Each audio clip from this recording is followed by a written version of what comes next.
అహ్మదాబాద్ విమాన ప్రమాదంలో దాదాపు 242 మంది ప్రయాణికులు అలాగే విమాన క్రూ ఎవరైతే ఉన్నారో ఒక్కళ్ళు కూడా ప్రాణాలతో మిగిలినట్లుగా తెలియట్లేదు. అందరూ కూడా స్పాట్లోనే చనిపోయినట్లుగా సమాచారం అందుతుంది. పూర్తి సమాచారాన్ని మా కరెస్పాండెంట్ వెంకటేష్ అందిస్తారు. వెంకటేష్, చాలా విచారకరమైన ఘటన ఇది. ఊహించని ప్రమాదం ఇంత పెద్ద ఎత్తున నష్టాన్ని చూపిస్తోంది. ఎలా చూడొచ్చు? ఏంటి మీ దగ్గర ఉన్న అప్డేట్స్? అహ్మదాబాద్ లో జరిగిన విమాన ప్రమాదంలో 242 మంది ప్రయాణికులు చనిపోయారు. భారతదేశ విమానయాన చరిత్రలో ఇది ఘోరమైనటువంటి ప్రమాదం. ఈ విషాదం దేశ ప్రజలందరినీ కూడా తీవ్ర దిగ్భ్రాంతికి గురి చేసింది. ఈ మధ్యాహ్నం 1:47 సమయంలో ఈ టేకాఫ్ అయినటువంటి కొన్ని క్షణాల వ్యవధిలోనే విమానం కేవలం అత్యంత సమీపంలో ఉన్నటువంటి జీజే మెడికల్ కాలేజ్ పైన కూలిపోవడంతో కాలేజీలో ఉన్నటువంటి దాదాపు 5 మంది వైద్య విద్యార్థులు కూడా చనిపోయారు. మొత్తం 242 మంది ప్రయాణికులు, 5 మంది వైద్యులు చనిపోయినటువంటి పరిస్థితి. అలాగే వీరిలో మాజీ ముఖ్యమంత్రి విజయ్ రూపాని కూడా ఉన్నట్టు తెలుస్తుంది. దీనిపైన ఇంకా అధికారిక ప్రకటన రావాల్సి ఉంది. సో ఈ ప్రమాదానికి గల కారణాలు ఏంటి, దీనికి సంబంధించినటువంటి విచారణ చేస్తే గానీ పూర్తి వివరాలు బయటకు వచ్చేటువంటి అవకాశం లేదు. ప్రధానంగా విమానం టేకాఫ్ అయినటువంటి సమయంలో ఒక పక్షి దాన్ని ఢీకొనడం వల్ల ఆ విమానానికి అందాల్సినటువంటి పవర్ అందకపోవడంతో ఆ విమానం కూలిపోయింది అన్నట్టుగా నిపుణులు అంచనా వేస్తున్నారు. సో దీనికి సంబంధించినటువంటి కంప్లీట్ ఇన్ఫర్మేషన్ అంతా కూడా ఫ్లైట్ లో ఉన్నటువంటి బ్లాక్ బాక్స్ లో కానీ ఫ్లైట్ డాటా రాడార్ లో నిక్షిప్తమై ఉంటాయి. సో దర్యాప్తు సమయంలో దీనికి సంబంధించినటువంటి వివరాలన్నీ కూడా తెలిసేటువంటి అవకాశం ఉంది. సో ఆ సమయంలో పక్షులు ఏమైనా అహ్మదాబాద్ లో ఆ విమానాశ్రయానికి దగ్గరలో పక్షులు ఏమైనా ఎగురుతున్నాయా, దాని కారణంగా పక్షి దానికి హిట్ అయినటువంటి సమయంలో ఇంజన్ లో ఒక సాంకేతిక సమస్య తలెత్తి అవసరమైనటువంటి ఫ్యూయల్ గానీ పవర్ గానీ దానికి ఇంజన్ కి అందకపోవడంతో అకస్మాత్తుగా అది కొన్ని క్షణాల వ్యవధిలోనే డిసెంట్ అవుతూ కూలిపోయినటువంటి పరిస్థితి మనం చూసాం. సో ఆ నేపథ్యంలో ఈ ఘోరమైనటువంటి ప్రమాదంలో 242 మంది ప్రయాణికులు, అంటే 230 మంది ప్రయాణికులు, 12 మంది క్రూ సిబ్బంది, విమానయాన సిబ్బంది వీరందరూ కూడా చనిపోయినట్టు తెలుస్తుంది. ఈ విమానం అక్కడి నుంచి ప్రారంభమైనటువంటి సమయంలోనే కంప్లీట్ గా విమానంలో బోయింగ్ 787 సంబంధించినటువంటి విమానం. సో బోయింగ్ కంపెనీ తయారు చేసినటువంటి విమానం.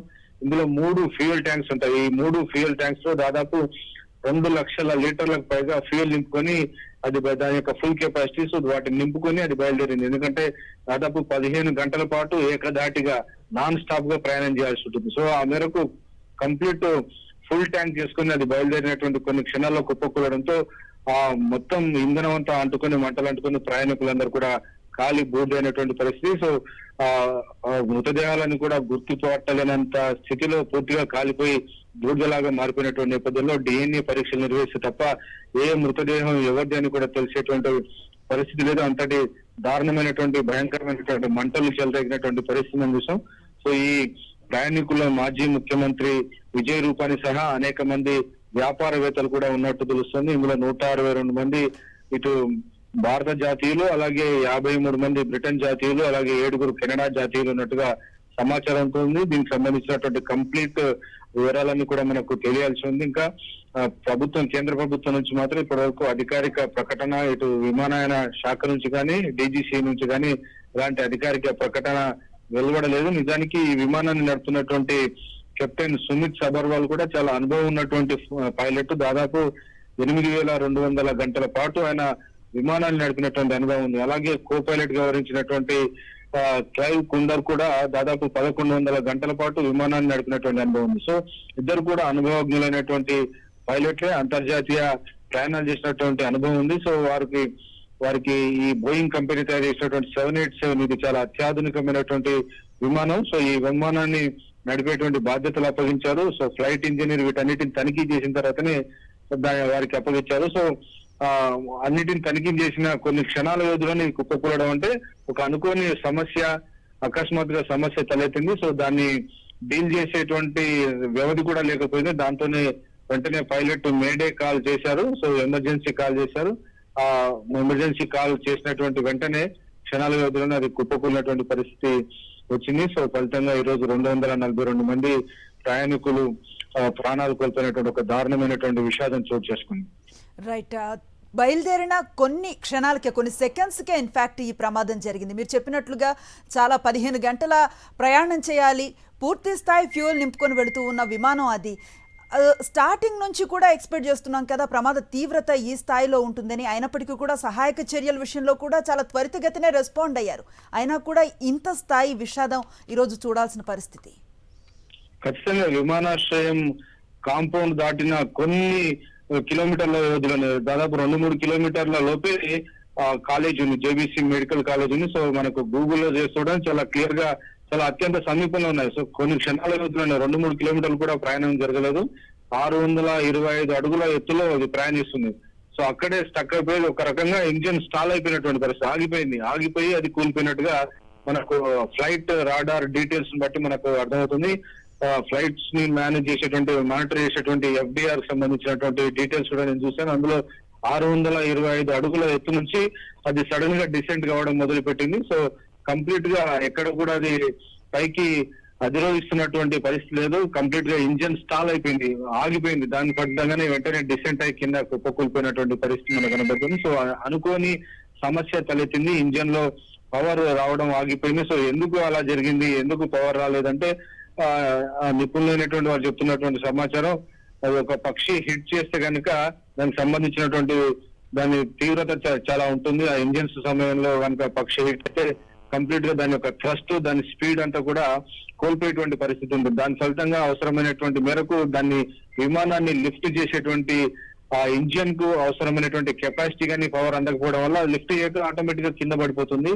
సో ఇది చాలా వల్నరబుల్ సిచ్యువేషన్ ఉంటుంది. టేక్ ఆఫ్ నుంచి నేరుగా 30,000 ఫీట్స్ లోకి తీసుకెళ్లేటువంటి సమయాన్ని చాలా క్రూషియల్ గా, చాలా అత్యంత కీలకమైనటువంటి సమయంగా అభివర్ణిస్తుంటారు. This is a vulnerable situation అని చెప్తుంటారు. ఈ సమయంలో పైలట్, కో పైలట్ చాలా జాగ్రత్తతో వ్యవహరించాల్సి ఉంటుంది. వచ్చేటువంటి సమయంలో కానీ విండ్ స్పీడ్ కానీ, రన్వే స్పీడ్ కానీ, ఇతర అనేక అంశాలను బేరీజ్ చేసుకుని లిఫ్ట్ చేయాల్సి ఉంటుంది.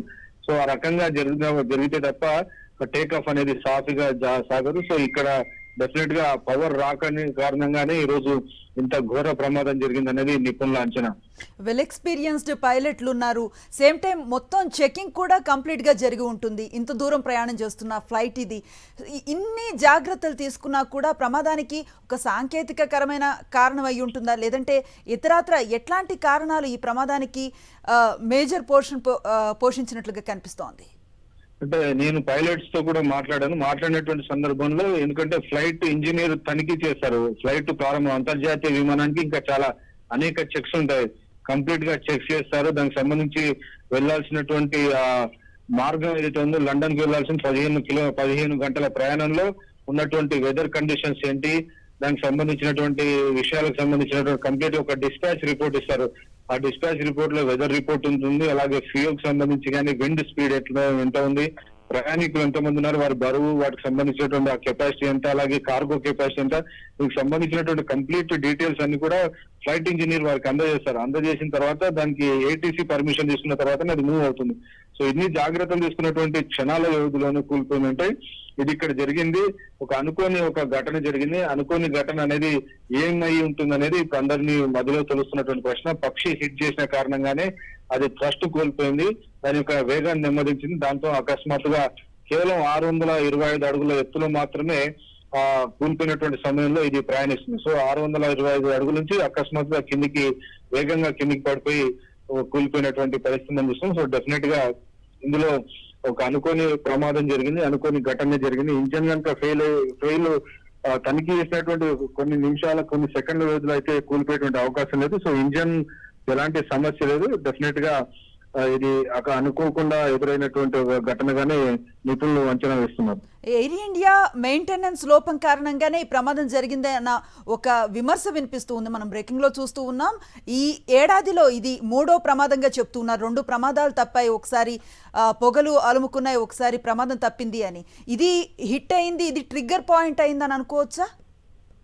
ఎందుకు రీసెంట్ గా మనం చూసాం, ఇండిగో విమానం కూడా వెదర్ డిస్టర్బెన్స్ కారణంగా అకస్మాత్తుగా ఆల్టిట్యూడ్ ఒక్కసారిగా 10,000 అడుగుల కిందలోకి పడిపోయినటువంటి రీసెంట్ ఘటన చూసాం. గత నెలలో ఢిల్లీ నుంచి జమ్మూ వెళ్ళేటువంటి ఫ్లైట్ ఒక దశలో అది లాహోర్ స్పేస్ లోకి వెళ్ళాలని ప్రయత్నం చేసినప్పటికీ అక్కడ పాకిస్తాన్ తో మనకు ఉన్నటువంటి ఉద్రిక్తత కారణంగా వారు మన విమానాన్ని అనుమతించలేదు.